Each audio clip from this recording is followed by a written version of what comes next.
philosophy of the organization is that every animal should be treated with respect and they must be given a dignified life. They are domestic animals that we as humans domesticated.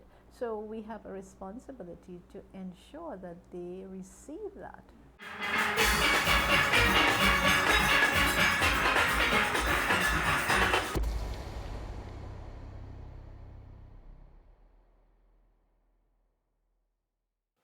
Hi, Ozzy Stewart here. Welcome to Season 10's Hard Issues segment. Thank you for tuning in. And on this episode, I'm shining light on KATHRYN CLEGHORN, who since 2008 founded Animals Alive, the largest no-kill dog and cat shelter in the Caribbean. So please like, follow, share, drop a comment, support. Support us, yes, but also support Animals Alive. Check out our store, our membership pages, and now we go to KATHRYN CLEGHORN. Who is she? KATHRYN is a committed animal welfare advocate and educator who has dedicated her life to making a difference in the lives of dogs and cats, animals in general, in Trinidad and Tobago. She has been a school educator and administrator, but has just retired after 34 years. So what she's doing? She is still, as she has been from the beginning. During this time, she also founded Animals Alive, a nonprofit organization that runs the largest no-kill shelter for dogs and cats in the Caribbean. KATHRYN's passion for animal welfare was fueled by her parents, who instilled in her a love and respect for animals from a young age. She grew up in a household with pets, and her family taught her the importance of treating animals with care and kindness. This upbringing set her on a lifelong mission to improve the lives of animals, particularly dogs and cats. In 2008, after seeing the plight of stray dogs and cats in Trinidad and Tobago, she recognized the need for a no-kill shelter that would provide care and rehabilitation for those animals. Under her leadership, Animals Alive has grown to become one of the most significant animal welfare organizations in the region, region being Caribbean, providing a safe haven for hundreds of dogs and cats in need. The sanctuary sits on a 5-acre compound and features 4 low, wide buildings that hold kennels. CLEGHORN and her team provide nutritious food and medical care for the rescued animals. Via her shelter, which is run by donations from small businesses and individuals mostly, and the cost of which stands at approximately 65,000 TT a month. In addition to providing shelter and care for the dogs and cats, the team runs several programs to educate the community about animal welfare. These programs include a mentorship program that focuses on rehabilitating animals and a sponsor program that provides support for dogs and cats that remain at the shelter. They also offer volunteering opportunities as a way for like-minded people to meet and work together to promote animal welfare. She's a strong advocate for legislation that would improve animal welfare standards. She has been instrumental in helping to provide new animal welfare standards that led to recently updated legislation in an animal health and welfare bill. She also lobbies for a complete ban on explosive fireworks, which she believes are a significant cause of suffering for both animals and people. Despite being controversial, KATHRYN CLEGHORN remains committed to her belief in the no-kill policy.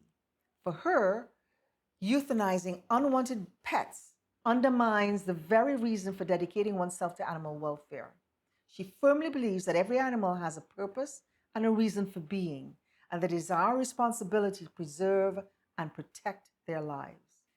CLEGHORN believes that owning an animal has numerous benefits, including providing comfort and support, teaching responsibility, and aiding children's emotional and social development. She also emphasizes the importance of educating people about responsible pet ownership using a combination of spraying, neutering, exercise, good nutrition, regular vaccinations, and deworming. Animals Alive has received the Service Award by the Rotary Club, a great distinction. But KATHRYN has also been featured in several news outlets and documentaries on animal welfare, raising awareness about the plight of dogs and cats in Trinidad and Tobago. Cleghorn is supported in her work by a team of dedicated individuals, including volunteers and professionals who share her passion for animal welfare. Her partner, David Charlie Gunnis, had been with her for over 25 years. In summary, KATHRYN CLEGHORN is an animal welfare advocate, educator, and founder of Animals Alive, the largest no-kill dog and cat shelter in the Caribbean. Her mission is to promote animal welfare, educate people about responsible pet ownership, and lobby for legislation that improves animal welfare standards. KATHRYN CLEGHORN remains committed to her belief in preserving and protecting animal life and has dedicated her entire life to making a difference for dogs and cats, 2 horses, and who knows what may lie in the future in Trinidad and Tobago. For her, it's truly a labor of love. KATHRYN CLEGHORN. Now to the questions. Because today is August 11th, which is now noted as being the World Steel Pan Day, what are your feelings about that particular official day that we've been given? I think it's about time. It's long in coming, and it gives me hope that maybe eventually one day we will have a day that we can all celebrate animal welfare. And so we live in hope. Yes. Did you, as a youngster, grow up around Carnival, the Steel Pan? Yes, my parents were persons who respected all cultures. So we would be packed into the car, and my mother would have packed a ton of food and snacks and drinks, all she would have made in her kitchen. And my father would take us to the San Fernando car park, and we would, we would spectate. But we were more interested in what my mother had in that trunk.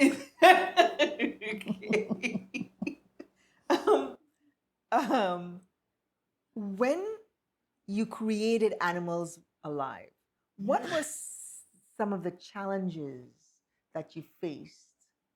Well, there were a lot of challenges. Top 3. We knew we had to do something. We knew we had to take a bite. And because we, meaning a group of like-minded animal lovers, were just tired of seeing the abuse, tired of seeing all the abandoned animals with nowhere to go, with nothing, with no one to care for them or love them, no one to treat them in a dignified way. So we were all doing our own rescues. We were all doing our own, assistance of cases. And so we came to know each other. And we realized, let us get organized. And we decided to register our own animal charity, Animals Alive. But in doing that, you had to start from somewhere. What did you have? What were the challenges? You got together and you registered, but then, okay, what do you do and what are the challenges doing what you do? Very good question, because we didn't know. We did not know. When I said that we decided to take that bite, I mean that we had no actual plan. We just acted on emotions. So we decided that after we registered, we needed to get a location. So we rented a story in a building, and we advertised that we were an animal shelter opening a rehabilitation center that can accommodate 35 animals, and we wanted people to know, in case they needed us to assist them, they could bring the animals there, and in no time at all we were filled to capacity and over capacity. And that in itself was also another challenge. How? That was a big challenge, because we, as I said, we didn't know what we were going to do. We didn't have a plan. We just knew we needed to get involved. But now that you're involved, now you're filled to capacity. What's the next challenge you have? The next challenge is to sensitize people out there to change their behaviors and to make sure that they understand that when they own an animal, when they own a pet, there are so many things that they need to do to be able to treat that animal better, and to make sure that they get that animal spayed and neutered, and to make sure that they are treating that animal in a way that makes the animal's life happy. So building awareness, sensitivity, and education is a huge challenge for us, but we are always trying to do that. Also, there's something I want to tell you about when we started. Another impetus for why we started was in 2005, a gentleman called Hikmet Ahmad had asked me to help him with 45 dogs and 45 dogs at this location. He had been granted this particular piece of land, and this was a deed of gift from a very kind lady, Miss Myrtle Parta.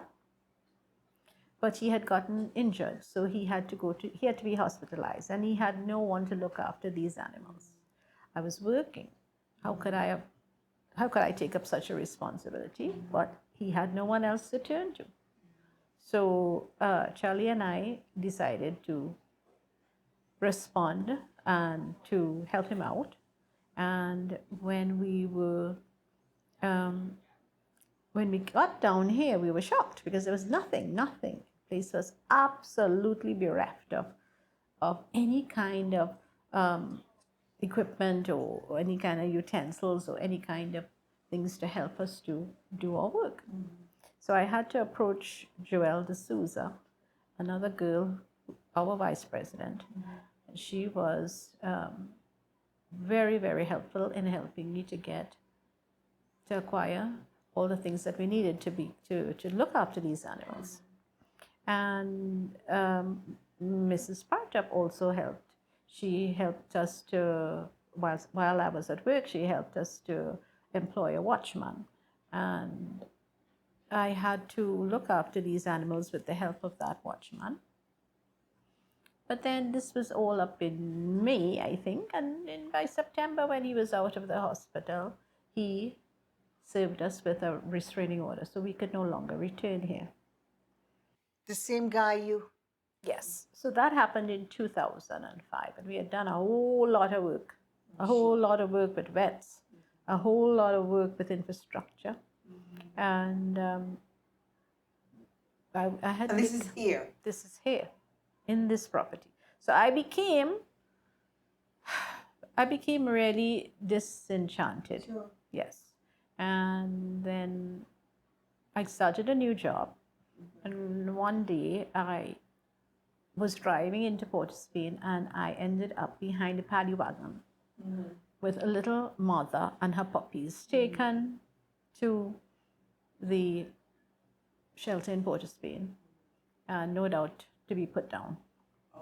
And I realized that this was not going to work for me.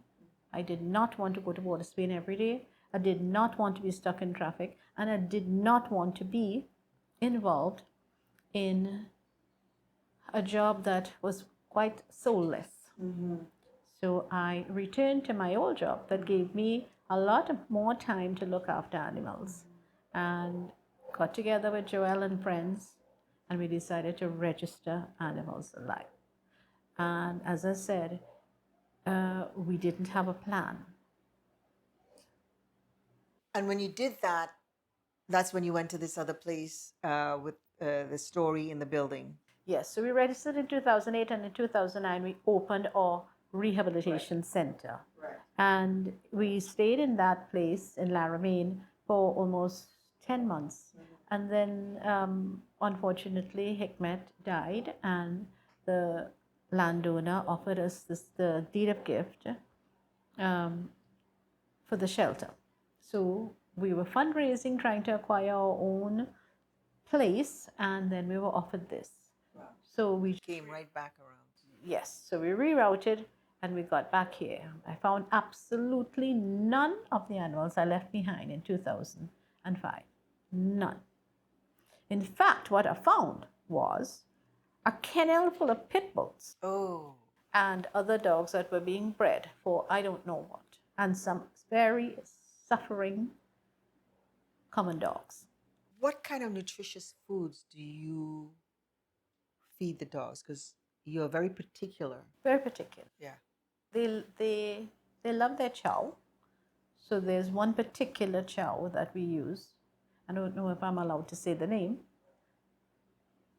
Why not? Okay, they love their Purina green bag. So every day we cook 100 pounds of rice. We use 100 pounds of chow, that's 2 bags, and we use a crate of meat. In fact, we use 4 crates of meat every What kind day. of meat is that? Chicken. Could you give me an idea of a fundraising event or initiative that helps you?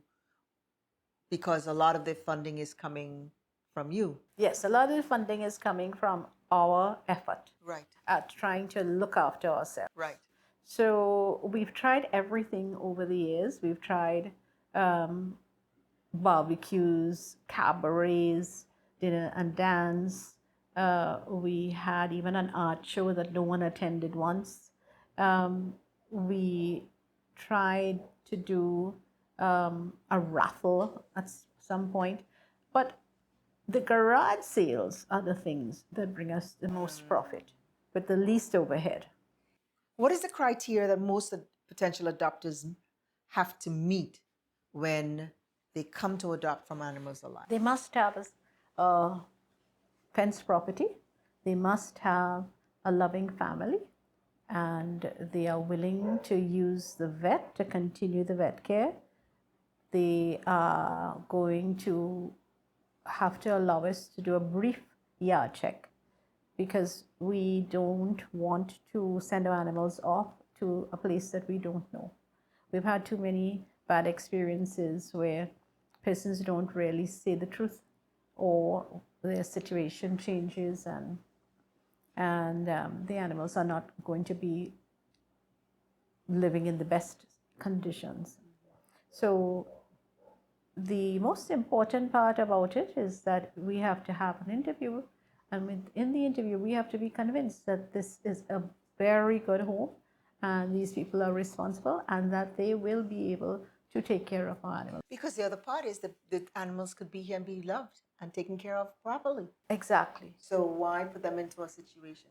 Yes, but another thing is that they must sign their contract.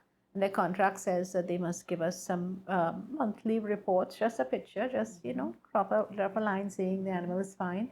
And they are also entering into the Animals Alive family, so they are always able to reach us for advice or any kind of help or assistance. That said, is the vet in-house here, or is there a vet that you guys use outside? No, we outsource our vet. Outside. Yes.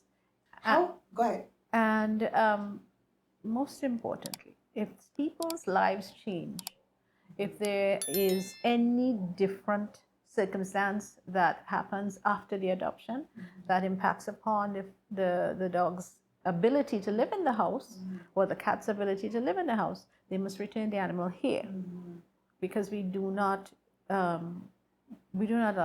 want our animals to be abandoned all over again. Oh my gosh. How does the Animal Welfare Committee support Animals Alive? No, they don't really support Animals Alive, no. I mean, that bunch came together under the auspices of the then Minister of Agriculture, Clarence Rambarat. But after our mission was done, which was to give advice on how we were supposed to update those laws, the group didn't reconvene, and then this gentleman did not remain longer as Minister of Agriculture. We weren't called to convene again, and so that was the end of that.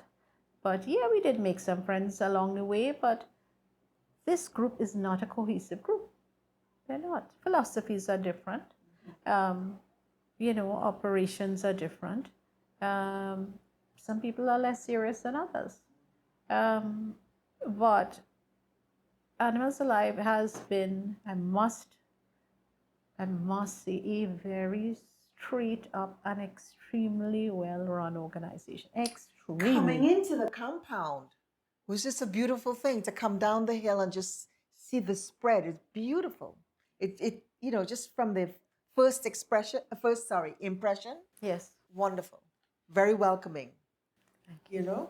And we like to remain very quiet. We like to remain quiet in our space because our work is very stressful. Right. And our ability to survive is also stressful. So we just want to, coexist in peace with people and other groups. How does the sponsorship program help? Sponsorship program helps because if persons are unable to adopt, then they can financially support by mentoring a dog or a cat. And if they do that, then that provides a source of income for their shelter. How do you see the future of Animals Alive now? What are your next 2-year goals? We're still developing as a shelter. Yeah. We're still developing. We're still building out spaces. And to do that means that we have to have finances, because that's not an inexpensive venture.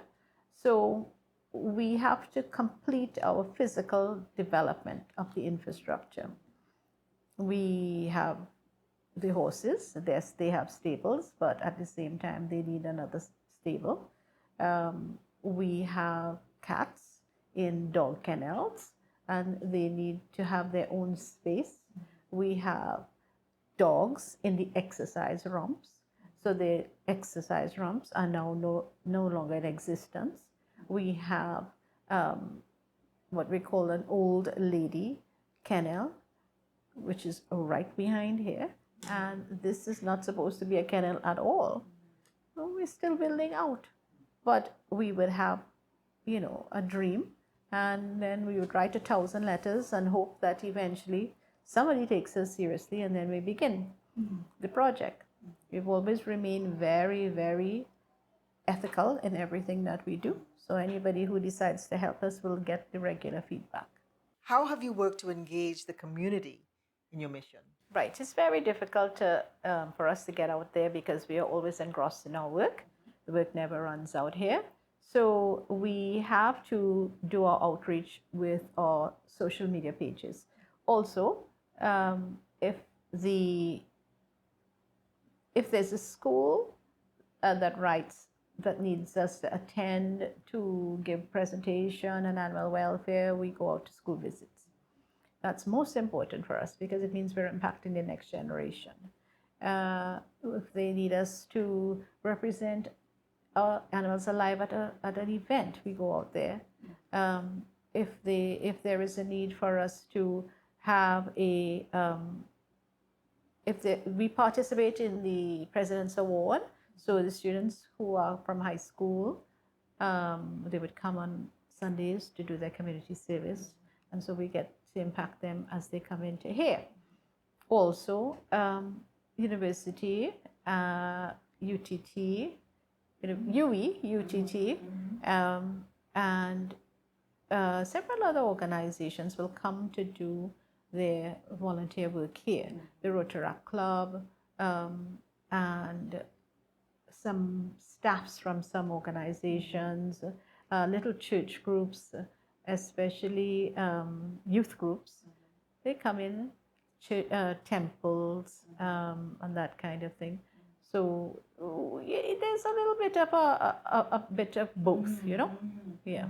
How do you respond to criticism from those who are advocates of euthanasia?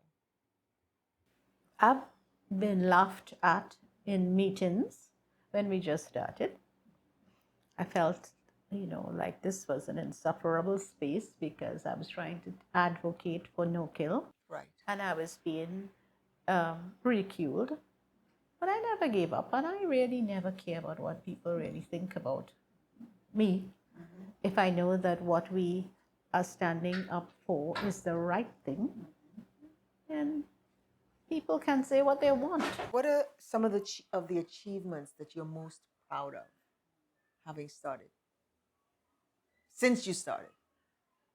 Since we've started, Animals Alive has grown, and it has been able to offer services for the rescue of animals to thousands of dogs and cats, and well, now 2 horses.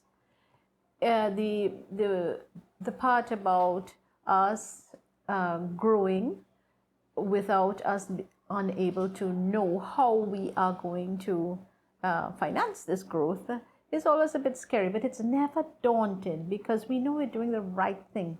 Most proud of this organization because it is such a good space. It offers these animals a chance at a dignified life.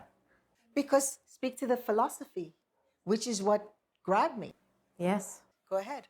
The philosophy of the organization is that every animal should be treated with respect and they must be given a dignified life. They are domestic animals that we as humans domesticated.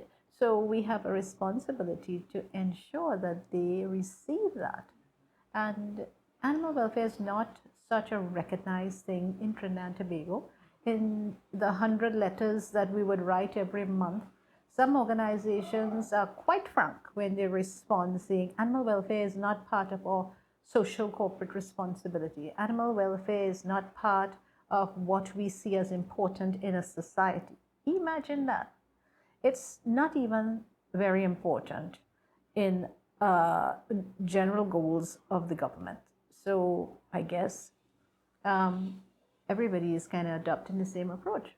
So we are most proud of what we're doing despite all the challenges. Animal welfare is also low down on the list of organizations who prefer to help battered women or delinquent youth or the environment. So the biggest challenge for us is staying alive, staying useful, and making sure that we are doing what we set out to do, which is give these animals a dignified life. Through to the end. Yes. 2 questions. One is, how did you come by the horses? Oh, those are rescued racehorses.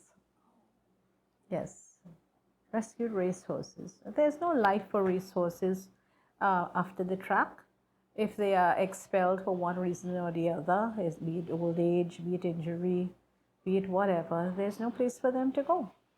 So there are a few stables that take them in, but generally they just fall into the hands of anybody who will take them, as well as they could be killed and served up for the lions at the zoo. It also feels like, not getting the support that you need through the powers that be, let's put it that way. That there are so many individuals around the world that are advocates for animals. Feels like there should be, or there could be, a movement to reach out to those people. Yeah, maybe social media wise, right? But there's so many people who are powerful advocates or love animals so much, right? So anyway, that's the thought. The other question is, where do things stand with your push to ban explosive fireworks for fireworks mandate in the government's proposed fireworks draft bill? Well, we're on a committee. We are on the Fireworks Action Committee of Trinidad and Tobago. And that committee has a collective view that the fireworks are very dangerous. And causes a lot of animals to run away and never return home, to be killed, knocked down, and all of that. And then, of course, animals are tortured on the night or nights of the noise, be it Christmas, be it Old Year's Night, be it Diwali, or for whatever reason people are using fireworks, Independence, etc. So the group Fireworks Action Committee of Trinidad and Tobago, a group of organizations who represent different organizations.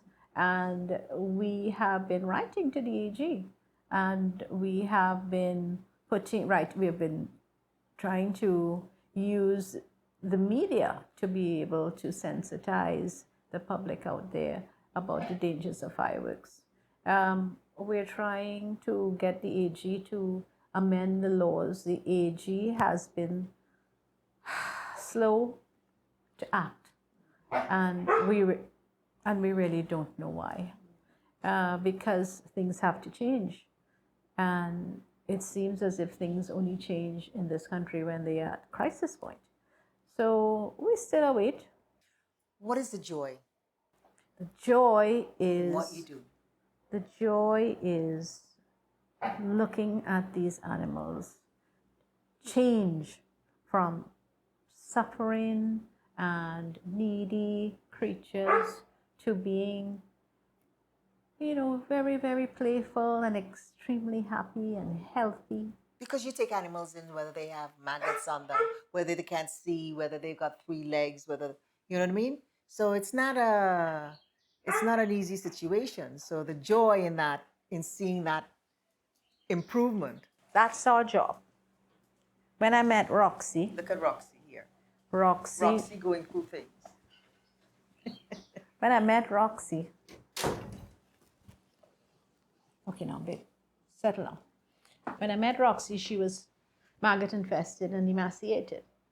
And I didn't even think she would survive. And this is Roxy almost 10 years later. Now, Roxy has enjoyed the benefit of a very good life at this shelter. She was never adopted because she is very vicious. I don't know how Kevin got to put his 2 legs around Roxy just now. Roxy's mouth is a killer. But at the same time, despite the fact that she is a pit bull and a dangerous dog, Roxy is representative of all the thousands of animals that have passed through here. They have come from being really suffering animals to being very happy animals. And that is the real reason we do what we do. That's the joy. Kathryn, thank you for allowing us this time. I really appreciate your being open. Appreciate being around Roxy. Thanks to Cheese and our OTC team, and to you, my audience, for spending your time, your valuable time with us today. Please like, follow, drop a comment, support via our donate page, our store page. Become a member where you would be able to know a little more about the personal side of Kathryn and others, where you'd have 24 episodes a year of different conversations, views, not heard or seen anywhere else, exclusively to you only. So, guys, please care to share. And remember, when you're on your beat, stay on the sunny side of the street. Be health conscious, kind to one another, and don't forget to give thanks for the little and big gifts as we strive through and to this beautiful life. See you on our membership page to talk with Kathryn. Till the next.